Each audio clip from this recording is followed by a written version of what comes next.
রোডের মধ্যে কেন বসেছে যদি বলেন?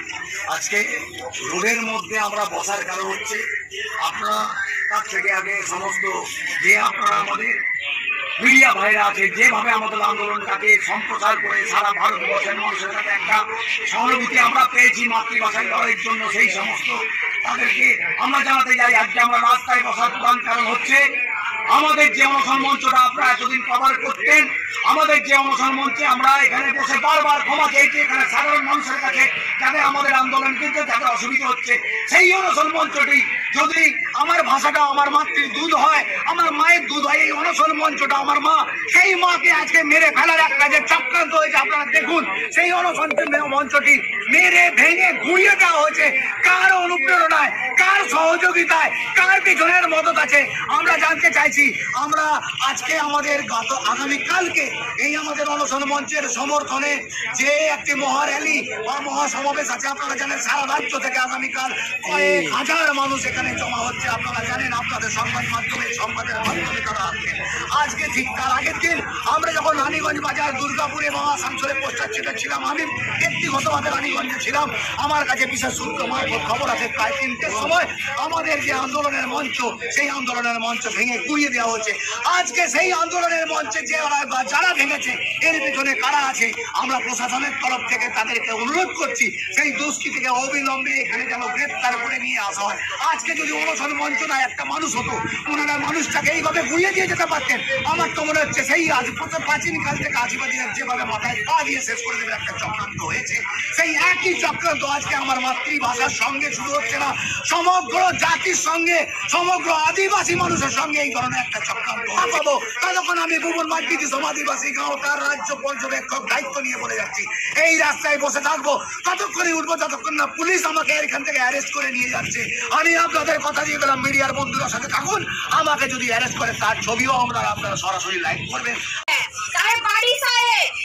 आप लोग देखे, हम लोग बैठे हैं, बैठे रहेंगे जब तक कौन या कोई लोग यहाँ पर आके ये सब बिखर के चले गए, पुलिस प्रशासन अरेस्ट ना करे। विषम आदिवासी गाँव का हाइट और मदद का आदिवासी लोग सब लोग यहाँ पर बैठे हुए हैं और बैठे रहेंगे।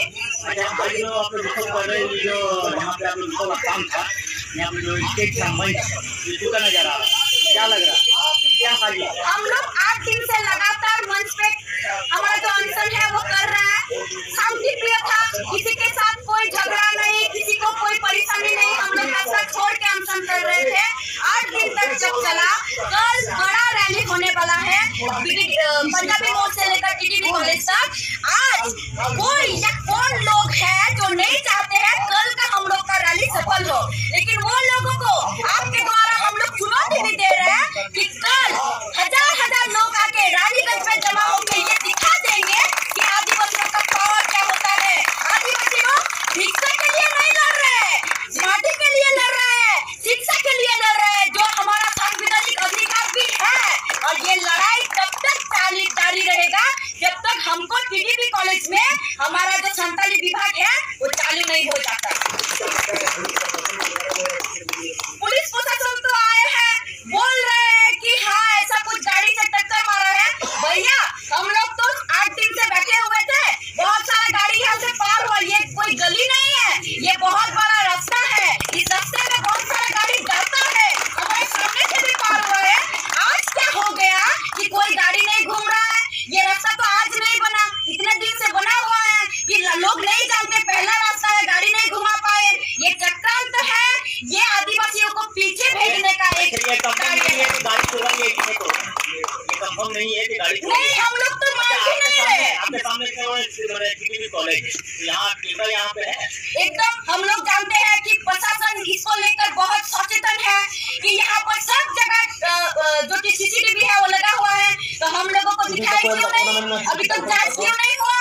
होना तो चाहिए, क्यों हम लोग आदिवासी है इसलिए हम लोग ऐसा कर रहे हैं। कैमरा का मांग करते हैं, एकदम करते हैं, एकदम करते हैं, करना तो चाहिए और हम लोग भी कर रहे हैं। कैमरा पकड़ में आएगा, दिखा दीजिए कौन है, दिखा दीजिए। हम सीमा मांडी विषम आदिवासी गाँव का सदस्य।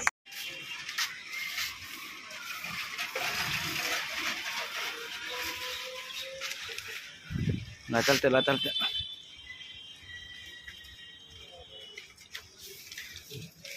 सर